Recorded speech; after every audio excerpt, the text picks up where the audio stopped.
Enkola eno yatumibwa Land Information System akakiiko k'eggwanga k'ettaka ka Uganda Lands Commission tikakozesa okulondola n'okumanya ettaka lya gavumenti era nga enkola y'emu akakiiko gye kalina okusinziirako okuteekerateekera ettaka lya gavumenti kyokka nga kizuuliddwa nti ate enkola yamwamulwawo emyaka 2 emabega. Bino byonna bituukiddwako ab'akakiiko ka Uganda Lands Commission bwe babadde balabiseeko mu kakiiko ka Kosasi akalondoola ensaasanya y'ensimbi mu bitongole bya gavumenti nga akakiiko kagenda mu maaso n'okukola emirimu gyako.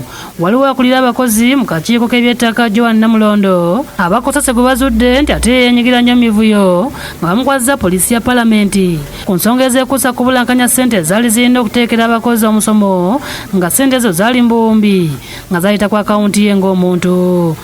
And also to explain to us why the commission's money gets to be put onto your personal account, because does your personal account double as an account for Uganda Land Commission? Please carry on. We are getting information. No, it doesn't double as an account. Madam, please stand and follow those officers. I want to get, let's have Madam go with the police.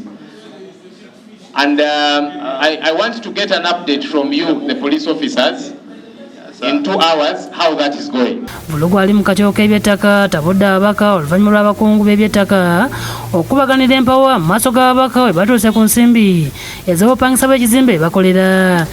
Kitegerekese ng'asembayo okuteeka omukono ku nsimbi ezifuluma ku bupangisa. Ategeeza nti abadde ng'asasula obukadde $318 so nga bakola nabo bagamba nti ekizimbe bakisasula ensimbi obukadde 64 era nga ze zirina ku biwandiiko. Our rent is 300. Come again?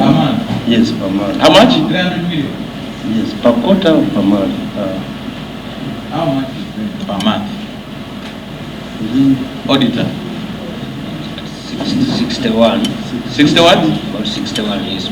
Joero Senyonyi nga ssentebe wa Kosasi ategeeza ng'enkola oba sisitimu eyaggyibwawo bwe kali akagendeere ak'okwenyigira mu bubbi bw'ettaka. The system that is meant to ensure transparency, somebody who wants to steal will make sure the system is off. Not so? That's what it means, because the system is meant to ensure transparency, to indicate what's happening, which land, all the details there. Andrew Nyombo, omuwandiisi w'akakiiko ka Uganda Lands Commission, agambye nabo tebamanyi kyagisaako sisitimu eno. I cannot explain why it was switched off. But tomorrow we should be able to see the minister here, the board, UTL and his team.